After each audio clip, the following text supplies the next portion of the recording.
गणपतीची स्वारी अन आला धादिस मामाच्या घरी. मालवण चिपळूण सावंतवाडी माझ्या कोकण गावांचो दिमाग भारी.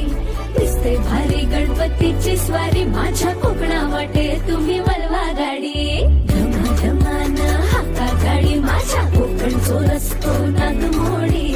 पारी नयवा पशी नयवा नाही तर सुसाट आगीन गाडी. मुंबई पुण्याचे रस्ते सोडा माझ्या कोकणा वाटे तुम्ही वलवा गाडी.